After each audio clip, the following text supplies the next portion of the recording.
this video is for all the guys who've been asking about the winter eye. I don't know how well the camera's going to pick it up. But it is growing despite how cold it is. And this stuff here was planted after I combine corn. And it was grazed. You know, the cows went on this field right as soon as I got it planted. I actually was planting around the cows. So it is coming, and it's actually growing right now. It doesn't stand much of a fighting chance right now though, because it has how many cows on it eating it. As soon as it grows an inch, the cows nip it off. But it is what it is. And as you can see it over here, it's greener. And this stuff I'm just going to keep letting the cows graze until I'm ready to plant corn. And obviously over on the bean field, in the cornfield on the other side of the road, that stuff is better looking than this. I have not been over the rental ground since last fall, so I don't really know what it looks like over there. And over there, I can't remember if I only planted where the corn was, winter eye, or if I did it where the oats were too. But that whole stuff over there is all going to get cut for hay, and then it's all going to get beans planted. There's that new calf. He's what I'm out here for. I walked earlier. I saw him back by the woods, and I thought that's where he was hiding, but he was laying in the right spot in this water, and I couldn't see him. But this is what the winter eye is looking like.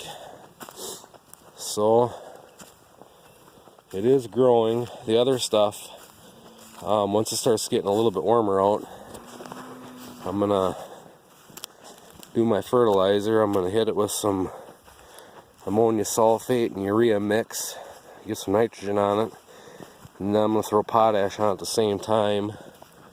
I'm kind of just gonna figure that I'm gonna get a ton of the acre winter eye off. So I'm gonna do the recommendation by my computer and put enough on there for a ton of rye hay, and then the 100 pounds that the beans normally remove per acre. So I'm gonna do that all at one time so it's there. There's little man.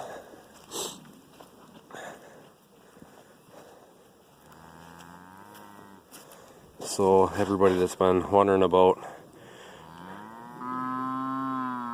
her and him, that should answer your question.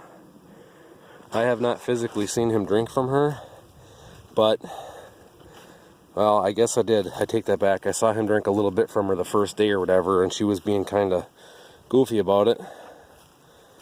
But she does keep an eye on him. She does call for him. And right now he's still in the hiding stage where he goes and hides wherever. But she does get him, and he spends part of the day with her and then at night. So I'm gonna get out of there and let them be. So anyways, this is just a quick update what the winter eye looks like. March 30th. So he heard the spigot calling.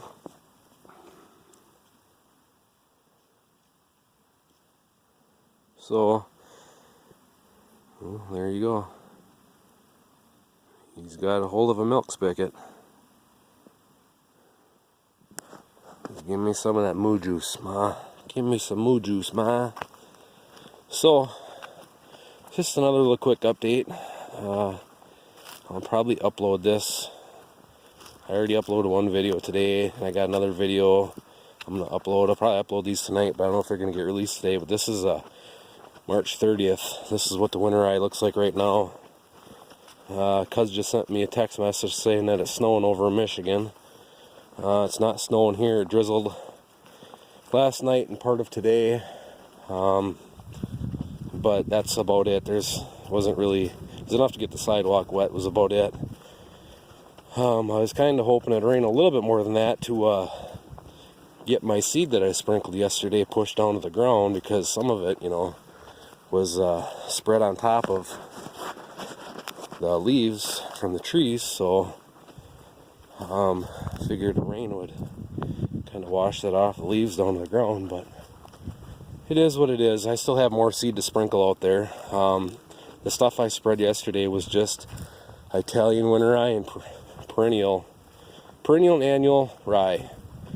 And then I did sprinkle some medium red clover. You see, I got net wrap there to pick up. Stuff that was frozen to the bales and I couldn't get apart. And then I go through and pick that up after it thaws out. But medium red clover, perennial rye, and annual rye. And then I have some other grass seed I'm going to sprinkle here once it warms up a little bit more. Some brome grass, Latar Orchard, Kentucky Blue, and I don't remember what else is in there. So, what you doing, 40? Yeah, how's it going, huh? 40. She wanted me to stop and scratch her on the head. She's kind of starting to become a pet, but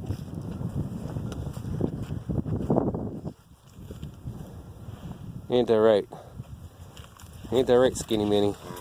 Yeah, Skinny Minnie, you're starving, aren't you? But anyways, there's this little quick update. So I had some questions on the rye and everything, some comments on the woods. I think it was Don said something about cutting all the maple trees. I am gonna basically clear everything out of that one section I'm cutting right now. But my camera, oh, my fingers are kind of cold. It's not gonna want to zoom in. You can see that further trail that goes up the hill. Everything from there to the right is staying for my maple sugar bush. That's what I tap now. Then that trail basically just goes down the other side where you guys saw that I was standing. So everything to the right of that is gonna stay for my sugar bush on both sides of the hill. Then basically what I'll do is I'll just go through and thin that sugar bush out all the way over the hill.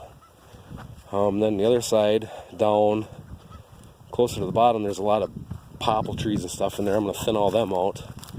And even there, in this side of the woods, there's some oaks and stuff in there. I'm going to thin those out too. But all in due time, I want to get the rest of that thinned out enough that grass grows. So I'm not getting rid of all the trees.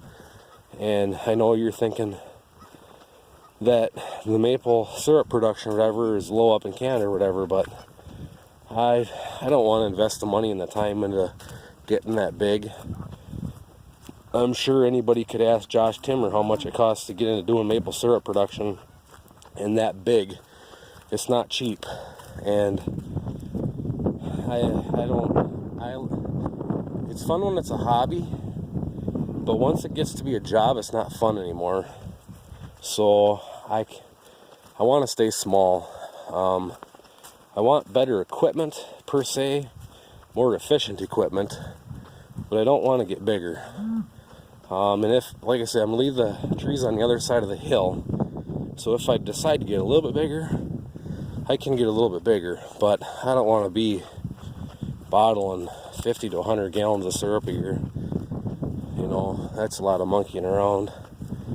I'd much rather be out here with these girls. So it's fun doing the maple syrup for a week or two. But after that, it can get old too. So anyways, that's just a little explaining about the woods and why I'm doing what I'm doing. My hillside back there, we clear cut it, and that was the biggest mistake I ever made. I didn't make any money when they logged it off, and really what I should have done is just had it come out and clear 40 foot all the way around the perimeter of it where the fence is going to go, and just give them the logs and left the rest of them for me to thin out, so there's still some trees there and grass growing. But hindsight is always 20/20. So those woods I'm just going to thin, and then if I ever get that property right there, Basically, those corner oak trees are mine, but then that whole hillside where you see the trees, beyond those oaks in that corner above the old cow here, all that smaller birch and popple, them small oaks up on that side hill there, that to the top of the hill is what I want to buy. Oh, that's my third oldest cow. You swear to God she had twins inside of her. Ain't that right? Well, you're feeding a little girl. So basically, I do the same with that. If I got that piece of ground, I just go through and thin it and get it opened up so grass would grow.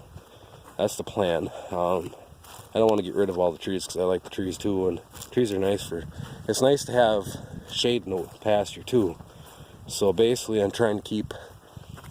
My goal in the end is 40% canopy, so I won't be getting rid of everything. But here you can see what these monsters are doing in the winter. I'm sure it would be a fair amount taller if they weren't plucking at it all the time, but it is why it's here. It's for them. It's not for me to eat, so they can do their thing. As long as they're happy, I'm happy. And they can't be too unhappy, because you want to know what? This is all that's keeping them in this pasture. Is this one strand of high tensile wire. And this fence has been off all day. The whole fence has. I've been... neighbor across the road asked if he could turkey hunt here again this spring. He walked around the fence and noticed on that big hill back there, there's a tree on the fence, so I turned it off this morning and haven't turned it back on since. And you can see the cows are still where they belong. That poly wire, poly rope, whatever you want to call it, with that stainless strand of wire inside of it, and it throws a heck of a jolt, and they know what it is. So there's a light drag. We'll get that hooked up one of these days. But I want to get that jack off of it, put a hydraulic cylinder on it, and the tires are always flat, so I need to get some fix-a-flat for them too. But that's just another little update about the winter eye and all my piggy butts out here. And that one right there, that's gonna go to down the road, and then Porky right here, that's gonna go down the road because they didn't have calves.